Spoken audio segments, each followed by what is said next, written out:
Salam à tous, bienvenue dans The CB Show. Aujourd'hui, je suis en présence d'une petite sœur, Fatoumata, formatrice en art oratoire. Et avant de la présenter sur autre chose, je vais la laisser se présenter. Un jour, la première fois que je l'ai vue, c'était chez Orange. Il y avait un petit séminaire et j'avais envie de poser une question. C'était le moment des questions et j'avais envie de poser une question. Et Fatoumata, elle a levé la main, elle a posé sa question. Et je l'ai observé et j'ai été impressionné par sa capacité oratoire. Et tellement j'ai été impressionné, j'ai dit non, je ne peux pas passer derrière elle. Ça ne va pas être possible. Mais vraiment, honnêtement, ça m'a marqué. Et après, j'ai un petit peu observé sur les réseaux ce qu'elle faisait. J'ai beaucoup apprécié. Et aujourd'hui, je pense que l'art oratoire, la communication est quelque chose de très, très, très important. Que ce soit dans les relations personnelles, interpersonnelles, que ce soit dans l'entrepreneuriat, c'est vraiment une compétence, une qualité qui permet de réussir. Comme vous le savez ici, notre objectif, c'est de permettre un maximum de réussir. Mais pour réussir, il faut passer à l'action. Et pour passer à l'action, il faut avoir des outils. Et l'art oratoire est un des outils qui peut te permettre de réussir. Donc, je te conseille fortement de rester jusqu'à la fin de ce podcast. Fatoumata, comment tu vas? Très bien, et toi? Alhamdulillah. Est-ce que tu peux... Ouais. Merci pour l'anecdote. Ouais. Ah ouais, vu que tu parles dans plein d'événements et tout ça, tu dois pas t'en rappeler. Non. Mais c'est vrai que je me rappelle avoir pris la parole en public à Orange. C'était intéressant. Et ensuite, on s'est parlé juste après. Ouais, c'est ça. Est-ce que tu peux te présenter pour les gens qui ne te connaissent pas? Oui, bien sûr. Alors, je m'appelle Diallo Fatoumata. J'ai 24 ans. Je suis formatrice à l'art oratoire et en expression scénique. C'est-à-dire que j'aide les personnes, entrepreneurs, étudiants ou porteurs de projets, à bien parler en public, déjà dans un premier temps, à avoir les codes de la prise de parole et surtout à avoir une bonne posture. Donc, avoir un bon regard, comment bien se tenir face à un public et comment adapter, en tout cas, la vision, en tout cas, du public sur soi. D'accord. Voilà. Qu'est-ce qui t'a amené à faire ça aujourd'hui? C'est intéressant. Tu es jeune, tu formes des personnes, je pense même des fois plus âgées que toi. Oui. Qu'est-ce qui t'a amené à faire ça aujourd'hui? C'est quoi ton parcours?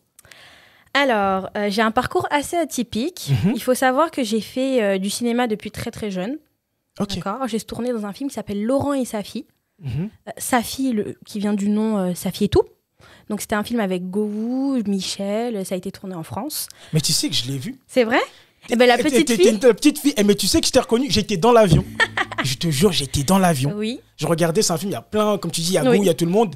Et je vois une petite fille dans un lit. Oui, c'est ça, c'est exactement. C'est moi. Et je regarde et tout, je dis, mais c'est Fatoumata. Et j'étais choqué. Oui, oui. Je t'en ai jamais parlé. Oui. Mais je te jure que je t'ai aperçu. Tu m'as reconnu. Mais beaucoup de personnes m'ont reconnu. Ah, j'étais choqué. Donc ça fait longtemps, ouais, tu étais dans le cinéma. Oui, j'étais dans le cinéma. Au début, je voulais être actrice. C'était vraiment, on va dire, le rêve d'enfance. Je voulais être actrice. Donc j'ai intégré par la suite, après mes études de cinéma, après mon bac littéraire, que j'ai obtenu avec mention, j'ai intégré l'école Acting International. Donc c'est une école de cinéma où on travaille le jeu vraiment d'acteur. Le jeu d'acteur, où on apprend bien sûr des codes sur la prise de parole. C'est là vraiment où je suis rentrée, si tu veux, dans le vif du sujet, vraiment pour apprendre tout ce qui est voix, tout ce qui est expression scénique, tout ce qui est ressenti, tout ce qui est émotion, en tout cas, tout ce qui est impact quand on va prendre la parole en public. C'est vraiment dans cette école-là que j'ai appris, en tout cas, les techniques de base. Ensuite, par la suite, à mes 18 ans, j'ai créé mon association qui s'appelle Casobera. Donc, c'est une association culturelle qui a pour but d'aider les jeunes de la diaspora à trouver un équilibre entre la culture du pays d'accueil et la culture d'origine. Le pays d'accueil, bien sûr, c'est la France pour nous. Et pour moi, à l'époque, le pays d'accueil, c'est le Mali, parce que je suis malienne d'origine. D'accord. Donc, on a participé à des programmes très, très vite. J'ai été surprise, d'ailleurs, qu'on soit sélectionné par l'Union européenne pour participer à un programme qui est d'ailleurs toujours en cours, qui s'appelle La Voix des jeunes du Sahel. Machallah. C'est un programme, en fait, entre nous, jeunes de la diaspora, jeunes locaux du G5 Sahel, et aussi représentants des 5 pays du G5 Sahel, avec l'Union européenne. Donc, j'ai été amenée à prendre la parole en public devant énormément de personnes, de manière soudaine, parce que j'ai été projetée, en tout cas, devant le vrai public. Parce que, en fait, jouer devant un public et parler d'un projet devant un public, c'est pas pareil. Parce que quand on joue devant un public, on joue un rôle. Donc ça veut dire qu'on se donne la liberté d'être une autre personne. Alors que là, quand on parle de son propre projet devant un public, on parle de nous, on parle de notre identité, de notre personnalité, on se met vraiment à nu face à un public. Donc, on va dire que l'impact pour nous et sur nous n'est pas le même. Donc du coup, ça a été une véritable expérience pour moi parce que j'ai dû m'adapter à mon public. J'ai pris la parole devant des diplomates, devant des consuls, mais j'ai aussi pris la parole devant des jeunes Africains en Afrique, notamment au Tchad, au Mali et au Burkina. Et c'est pas le même public qu'en France. C'est vraiment pas du tout le même public. On a aussi pris la parole à Bruxelles parce que le projet a démarré à Bruxelles. Et c'est vraiment ce projet-là et cette expérience-là qui m'a ouvert les yeux sur la prise de parole en public. Parce que j'ai voulu que dans mon équipe associative, on ait tous et toutes le même niveau de prise de parole. Et comme j'avais déjà, on va dire, une expérience dans la prise de parole, j'ai commencé à former mon équipe. Et c'est comme ça que j'ai commencé à former les personnes autour de moi. Donc j'ai formé les vice-présidents qui étaient avec moi à l'époque, la trésorière, parce qu'on avait pas mal d'événements alentour, en plus de ce projet-là. On a fait un week-end culturel à Reims où il y avait énormément d'étudiants maliens. Nous, on avait écrit une pièce de théâtre d'ailleurs pour dénoncer, on va dire, les passages des jeunes hommes africains qui passaient par la mer pour venir en Europe. Donc, on a fait une pièce de théâtre sur ça. Donc, je voulais vraiment qu'on ait tous et toutes le même niveau de prise de parole et qu'il n'y ait pas de différence. Comme ça, on ne va pas se dire « Ah, c'est Fatou qui sait parler mieux que tout le monde, donc je vais m'adresser à Fatou ». Et comme on est une association, j'ai voulu faire parler en tout cas de nous de cette manière-là, de manière artistique, et surtout que chacun des membres de mon association repartent avec une compétence. Parce que ça reste du bénévolat quand même, l'association. Donc, c'est vraiment comme ça, en tout cas, que j'ai commencé à former les personnes autour de moi. Ensuite, j'ai formé les amis des amis, les amis des amis. Et un jour, on m'a dit, mais Fatou, lance-toi. Et j'ai pas réfléchi, parce que je suis de nature fonceuse. J'ai vraiment pas réfléchi et je me suis inscrite à l'URSSAF. Et 2 semaines après, j'ai reçu mon numéro de SIRET. Et c'est comme ça que j'ai commencé. Magnifique. Alors, on voit l'importance. Ce que j'aime bien quand j'invite des personnes, c'est, tu sais, avec tout ce qui se passe aujourd'hui, plein de personnes font des formations sur plein de thèmes et tout ça. Je ne suis pas là pour critiquer, mais la plupart des personnes que j'invite ici, il y a un parcours, il y a quelque chose qui fait que toi, là, tu parles beaucoup de l'art oratoire, là, on voit à travers les gens. Pourquoi tu donnes autant d'importance à la prise de parole? Il y a plusieurs choses à prendre en compte, mais je vais t'en dire quelques-unes. La première chose à savoir, c'est que quand tu parles, tu dévoiles une partie de ton identité. Tu dévoiles une partie de toi. Donc, c'est important que tu la dévoiles bien. Parce que quand tu es stressé, angoissé, et que tu parles en bégayant, que tu parles en perdant tes mots, ou qu'il y ait carrément des silences non contrôlés, les personnes en face de toi peuvent avoir une image erronée de toi. Tout simplement parce que tu as mal parlé. Alors que pas du tout, tu peux être une personne hyper intelligente, une personne dynamique, une personne motivante, mais c'est juste que tu n'arrives pas à ressortir ça en toi à travers la prise de parole. Okay. Donc, juste le fait de mal parler, ton public ou les personnes en face de toi, ils peuvent penser des choses qui ne sont pas vraiment en toi. Et est-ce que toi, tu as vécu ça? Oui. Moi, j'ai déjà vécu ça, parce que on pourrait ne pas le croire, mais je suis de nature réservée quand même. Ok. Ça a changé avec le temps, mais je suis une personne très réservée et j'avais vraiment du mal à me mettre en avant. Ok, d'accord. Des difficultés à se mettre en avant. À me mettre en avant. Même à l'école, quand j'avais la réponse, par exemple, il y avait une question en cours d'histoire, j'avais la réponse, mais je n'osais pas lever la main parce que j'avais peur de me tromper, tout simplement. Ok.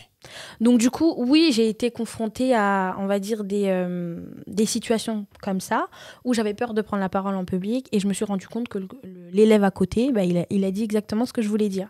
Et je me suis dit un jour, Fanta, Fanta, c'est mon surnom. Donc si vous voyez, je m'appelle Fanta, donc voilà. Donc du coup, je me suis dit, Fanta, faut que tu arrêtes d'avoir peur et que tu essayes. Il faut prendre des risques. Et c'est comme ça, en fait, que j'ai vraiment commencé à prendre des risques. Et j'ai pris la parole. J'ai vu que j'avais dit la bonne réponse, que le professeur était fier de moi. Je me suis dit, moi aussi, je suis fière de moi. En fait, j'ai réussi. Donc, c'est vraiment comme ça que j'ai commencé à prendre la parole en public depuis mon plus jeune âge. Et je me suis trouvé une passion pour la comédie, donc le théâtre. Donc, j'ai fait beaucoup de théâtre étant jeune. Et j'avais une cousine à moi qui travaillait avec un producteur. Et il était en train d'écrire le film Laurent et sa fille. Et il faut savoir la petite anecdote pour ce film-là, c'est qu'au départ, le rôle était fait pour un petit garçon. D'accord. Et le petit garçon devait s'appeler Ladji. dans ce film-là. D'accord. Et ils n'ont pas trouvé le petit garçon. Et j'ai ma cousine qui est venue à l'une de mes représentations théâtrales à l'école. Je pense que j'étais en CM1 ou en CM2. Ou en seconde, je ne sais plus exactement, mais dans ces eaux-là. Et elle m'a dit, Fanta, tu joues très très bien, mais écoute, je vais te mettre en contact avec un producteur à moi, et on va voir ce qui va en sortir. J'ai dit, ok. Donc je suis partie, il m'a filmé, il m'a donné un petit texte que je devais lire, et il a vraiment aimé la manière dont je sortais à la caméra. Donc il a complètement changé le rôle, et le rôle est devenu Lala. Et c'est comme ça que je suis devenue la petite sœur de Safi dans le film Laurent et Safi. Et tu dis aussi faire parler. Donc maintenant, aujourd'hui, toi, tu avais déjà ce truc-là où toi, il fallait que tu parles pour pouvoir t'imposer, impacter, en tout cas, être bien dans ta vie. Oui. Mais aujourd'hui, tu le fais aussi pour les gens. Faire parler. Est-ce que tu peux nous dire plus justement sur ce faire parler ? Alors, déjà, moi, je vais parler de mon cas sur pourquoi j'aime faire parler les gens. Ah, c'est ça qui m'intéresse. Parce que ça a été répété. Et je me dis, il y a ce truc-là où, tu as dit, vice-président, etc. Oui. Et à chaque fois, tu as envie de faire parler. Exactement. Parce que quand on est en petit comité ou on est entre amis, on voit comment... On connaît vraiment les personnes qui sont autour de nous. On sait de quoi ils sont vraiment capables. Déjà dans un premier temps. Et je me suis dit, c'est dommage que moi, j'arrive à prendre la parole en public, j'arrive à me défendre, à m'adapter à mon public, et que ma copine, ma sœur, mon frère à côté de moi, mais il a du potentiel et il n'y arrive pas, tout simplement parce qu'il n'arrive pas à parler en public. Donc c'est comme ça, en fait, je me suis dit, c'est pas possible, je peux pas être la seule à réussir. Ça a été une difficulté pour moi au début, et je sais que ça fait mal. Ça fait mal qu'on pense de toi ce que tu n'es pas. Donc du coup, je me suis dit, bon, Fanta, aide dans un premier temps ta petite sœur. Donc j'ai aidé ma petite sœur biologique. Ensuite, j'ai aidé des copines à moi, et elles se sont rendues compte qu'en fait, c'était pas si sorcier que ça. Il fallait juste connaître des codes et des techniques sur la prise de parole, et surtout prendre le risque. Vraiment prendre le risque de prendre la parole en public, parce qu'il faut savoir que vous allez jamais savoir quel est votre niveau de prise de parole, quel est votre niveau de peur ou d'angoisse si vous prenez pas la parole. Et une expérience n'est pas suffisante. C'est pas parce que vous avez eu une mauvaise expérience que la prochaine fois, ça sera la même mauvaise expérience. Pas du tout.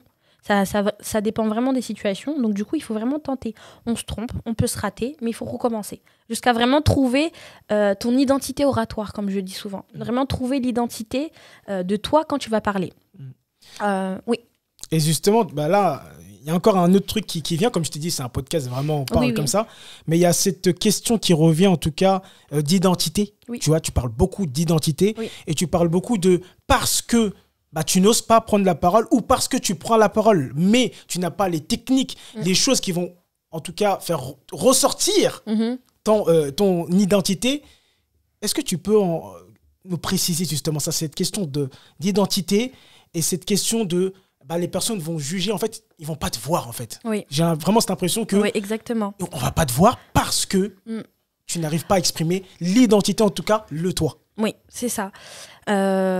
L'histoire de l'identité avec Fatou, coach en prise de parole. Déjà, dans un premier temps, j'ai créé mon association pour ça. Vraiment pour aider les jeunes à être en phase avec leur identité. Parce que quand tu es un jeune Africain qui vit en France et ensuite tu pars en Afrique, on te traite de petit Français. Alors qu'en France, on te traite d'Africain. Donc du coup, c'est vraiment difficile de trouver ta place dans cette société si tu ne sais pas qui tu es.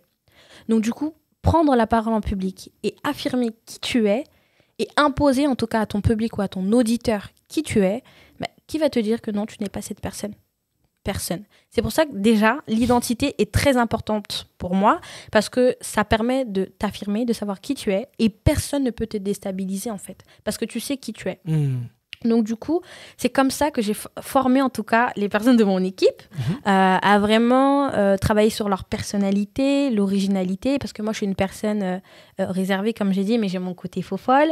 J'ai ma petite sœur qui est complètement extravertie, j'ai d'autres personnes qui sont drôles, marrantes, mais ils ne savent pas comment le lier en tout cas dans leur milieu professionnel ou dans leur milieu de projet ou associatif. Donc comment mêler en tout cas sa personnalité à un discours, comment apporter de l'originalité à sa présentation orale, tout simplement, ou comment défendre un sujet sans être trop agressif, mais en montrant qu'on peut s'imposer. Et c'est l'identité. C'est l'identité qui peut vraiment faire la différence dans une prise de parole. Parce que tout le monde peut parler du même sujet, mais ça n'aura pas le même impact si chacun de nous apporte un peu de notre personnalité dans cette prise de parole. Donc c'est pour ça que l'identité est importante dans la prise de parole et pour moi particulièrement. Et alors, je vais encore rajouter un petit truc. Je suis taquin des fois.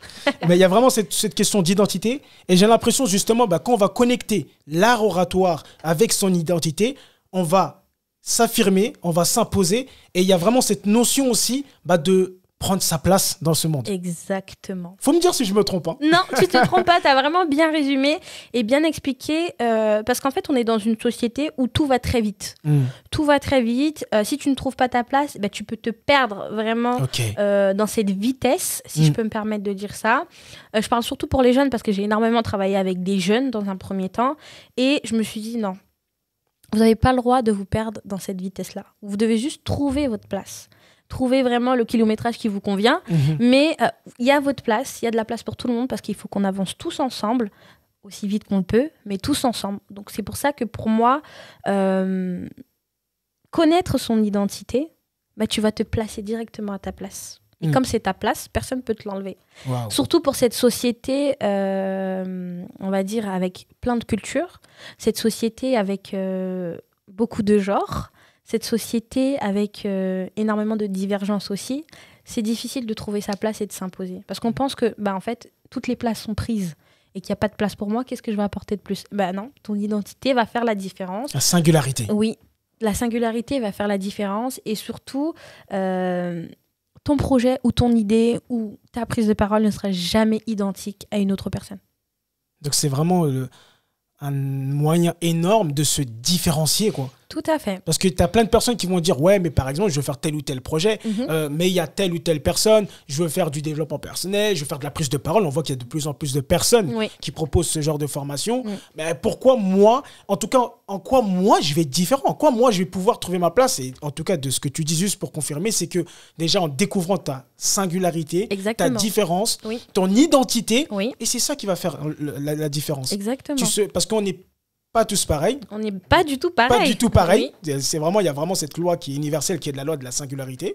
Donc, il y a de la place pour tout le monde. Il y a de la place pour tout le monde. Il peut y avoir 10 coachs en prise de parole qu'on ne formera pas du tout de la même manière. Il peut y avoir 100 coachs, 40 milliards de coachs. Aucun de nous ne formera de la même manière. C'est clair. Alors, maintenant, on va revenir un petit peu sur toi, sur un détail, et après, on va parler de la prise de parole. Mais est-ce que tu peux nous raconter une anecdote, quelque chose... Vraiment, tu es très fier, quelque chose qui t'a procuré beaucoup de plaisir et tu es très fier. Alors, je suis très fière de beaucoup de choses quand même. D'accord. Mais la chose dont je suis la plus fière, laisse-moi réfléchir. Prends ton temps. Ah, c'est ma pièce de théâtre, mon show théâtral que je suis en train de monter actuellement avec mon association. Je l'ai vraiment écrit en 1 mois. Et c'est une pièce qui dure 1h30 et... on devait le jouer l'année dernière au théâtre Jean Villard. Malheureusement, avec le Covid, ça a été reporté, bientôt d'ailleurs. Et quand je vois en fait que ce que j'ai écrit, c'est joué et porté par des acteurs, je suis fière de moi parce que ça représente exactement ce que j'avais dans la tête. Et je l'ai vraiment mis en image, je l'ai mis en scène. Et je suis aussi la metteur en scène de ce spectacle-là qui s'appelle Africanda. C'est un spectacle qui a pour but de montrer l'histoire de l'Afrique avant la colonisation et l'esclavage, parce que pour beaucoup de jeunes en France, ils pensent que l'histoire de l'Afrique a commencé à la colonisation, alors que pas du tout. Donc du coup, mon spectacle, il commence à l'envers. Il commence à l'histoire de la colonisation et l'esclavage, mais il recule dans le temps, pour montrer vraiment quels grands rois ont existé, quelles grandes reines surtout ont existé et ont participé à l'évolution du continent africain, et qui sont les Africains réellement. Donc voilà un peu la thématique du spectacle. Donc là, c'est ma plus grande fierté aujourd'hui. Qu'est-ce qui fait que c'est ta plus grande fierté ? Parce que je l'ai écrit avec mes tripes. Je l'ai vraiment écrit avec mes tripes. Quand je relis les passages ou quand je vois les acteurs lire et jouer mes passages, je me dis waouh, c'est vraiment ce que j'ai envie de représenter. Et eux aussi, ils adorent. Les acteurs, ils adorent jouer, ils aiment beaucoup les mots qui sont impactants, pas agressifs, mais qui sont impactants. Et c'est un plongeon. C'est vraiment un plongeon dans le temps. Et c'est vraiment ce que j'ai envie de faire véhiculer dans ce spectacle-là. Et en le voyant sur scène, en le voyant pendant les répétitions, c'est exactement ce que je veux. Donc ouais, je suis vraiment fière d'avoir écrit ce spectacle. Ok. Alors maintenant, on va passer justement à l'art oratoire. Et qu'est-ce que toi, en tout cas avec tes mots, qu'est-ce que tu peux nous dire sur l'art oratoire? Alors, l'art oratoire, il faut savoir qu'on parle tous les jours. On parle tous les jours. Là, actuellement, toi et moi, on est en train de parler. Ce matin, je me suis levée, j'ai parlé. Donc, il faut savoir que la prise de parole, la parole est notre premier outil de communication. C'est vraiment comme ça qu'on communique. Après, tout ce qui est réseaux sociaux, digital, c'est des choses qui se sont ajoutées. Mais la première chose, le premier outil de communication, c'est la parole. Donc, il faut prendre soin de sa voix. Pourquoi? Parce que la voix, c'est ce qui va te permettre de communiquer avec quelqu'un d'autre, de te faire entendre et de te faire écouter, et pourquoi pas de faire exécuter des ordres si tu en as envie. Mais vraiment, par exemple, si tu n'as plus de voix, tu es un peu handicapé, si je peux dire ça, parce que tu ne pourras pas exprimer ou faire comprendre en tout cas ce qui se passe dans ta tête de manière très claire. Alors que la parole, c'est direct. Tu as envie de dire quelque chose, tu le dis. Ensuite, bien sûr, il y a l'art oratoire qui entre en jeu parce que la parole et l'art oratoire, c'est pas pareil. Parler, ça ne veut pas dire que tu maîtrises l'art oratoire. L'art oratoire, c'est une discipline. C'est comme les mathématiques, c'est comme l'histoire. Donc, il faut travailler son art oratoire. Donc, voilà ce que je peux dire. Et comment, justement, si tu avais quelques trucs, en tout cas, à donner tout de suite, quelques astuces, comment, justement, améliorer sa capacité à transmettre un message, à prendre sa place? Qu'est-ce que tu partagerais? Ce que je peux dire, c'est identifier votre public. À qui est-ce que vous voulez parler? D'accord? C'est vraiment important de savoir à qui tu t'adresses parce que les mots que tu vas utiliser pour un groupe de personnes ne sera pas le même pour un autre groupe de personnes. Donc, identifiez à qui est-ce que vous allez vous adresser. Ensuite, préparez-vous à prendre la parole en public. Parce qu'il y a beaucoup de personnes, ils vont écrire un discours et ils vont y aller soit au feeling ou ils vont y aller comme ça. Alors qu'ils ont tout un bagage de stress, d'angoisse, sans vraiment se préparer. Après, il y a l'improvisation qui peut être bien. Beaucoup pensent que l'improvisation, c'est inné, alors que pas du tout. L'improvisation, ça se travaille. Il y a les personnes qui savent improviser aujourd'hui à l'oral, c'est des personnes qui se sont ratées. C'est des personnes qui ont échoué et c'est des personnes qui ont compris qui ils voulaient être dans une prise de parole, tout simplement, et qui ont confiance en eux. Donc du coup, l'improvisation, testez. Prenez la parole en public, allez à des conférences, parlez à des lives, c'est parler. Donc, il faut savoir aussi son niveau de prise de parole. Donc, ce que je peux vous dire, en tout cas, savoir à qui est-ce que vous parlez, travailler votre voix, parce que votre voix, c'est vraiment votre outil de communication, connaître votre niveau de voix, comment et placer votre voix dans vos cordes vocales, parce que oui, on a des cordes vocales qui créent en tout cas un vibrement. Et c'est comme ça que le son de sa voix est créé. Donc, savoir où se trouve le frottement de vos cordes vocales pour savoir si elle est bien placée ou pas. Parce que si vous vous rendez compte, quand vous êtes content, vous n'avez pas la même voix que quand vous êtes fâché, que quand vous êtes triste, que quand vous avez envie de pleurer. C'est parce qu'en fait, le frottement des cordes vocales change de place, tout simplement. Donc, le remettre à sa place grâce à des exercices de respiration. Et quand tu es venu, tu m'as parlé d'une prochaine formation. Alors, justement, oui. Tu peux faire ta pub. Hein. Alors, il faut savoir que je propose plusieurs programmes. Déjà, je propose des programmes assez complets, en physique ou en ligne. On s'adapte à la pandémie. Et prochainement, je prépare, si vous voulez, un talk show sur les émotions et la prise de parole. Donc, comment gérer ses émotions quand on veut prendre la parole en public, que ce soit quand on est en colère, que ce soit quand on est trop amoureuse, par exemple, que ce soit quand on est triste, que ce soit quand on a peur. Donc, comment, en tout cas, gérer ses émotions quand on veut prendre la parole en public et ne pas être envahi, ne pas être perturbé et perdre en crédibilité pendant notre prise de parole. Alors, pourquoi tu as choisi ce thème, justement, des émotions ? Parce que les émotions ont un impact très très fort sur nous. Mais vraiment très très fort. Quand on a peur, on ne parle plus. Ou extinction des voix. Pour certaines personnes, ils n'ont plus du tout de voix. Quand on est stressé, on a la voix qui change de place. Ou on a la voix qui tremble. Donc on n'est plus très confiant et on donne l'air de ne pas avoir confiance en nous. Okay. Ensuite, quand on est trop amoureuse, on a souvent la voix amoureuse ou amoureux, on a souvent la voix qui monte dans les aigus. Donc, du coup, on perd aussi en crédibilité devant les gens qui sont devant nous. On a aussi quelle émotion... Il y a des traumas aussi qui font que il y a certains mots qu'on ne peut pas dire, certains mots qui ont un impact sur nous. Quel exemple je peux vous donner sur moi? C'est par exemple, moi, j'ai eu souvent la phobie des drogues. je ne suis pas une personne qui me drogue, mais j'ai tellement une mauvaise image de la drogue que à l'époque, quand j'étais plus jeune, quand on disait le mot drogue, c'est comme si tout s'arrêtait. J'avais trop peur. Alors que j'ai jamais fumé, j'ai jamais fait quoi que ce soit, mais c'était un mot qui avait vraiment un impact sur moi personnellement. Donc, je peux être en train de parler, que j'entends le mot drogue à l'époque, c'était pas possible. Je ne pouvais pas continuer ma prise de parole. Pourquoi ? Parce que ce mot-là, il reflétait sur moi des angoisses, des peurs, un stress, et donc du coup, ça m'empêchait de prendre la parole en public. Donc, les émotions ont un réel impact sur nous. Il faut juste savoir les gérer quand on veut prendre la parole en public. Et j'ai un petit truc, alors que je rajoute, c'était vraiment pour... aujourd'hui, il y a plein de personnes qui veulent entreprendre. Oui. Et qui dit entreprendre dit, il va falloir que je parle, que je communique sur mon message, il va falloir que je sois crédible, confiant. Vraiment, ce sont des éléments, en tout cas, que moi-même, j'en ai pris conscience que c'est un des moyens, en tout cas, qui permet de faire grandir son business.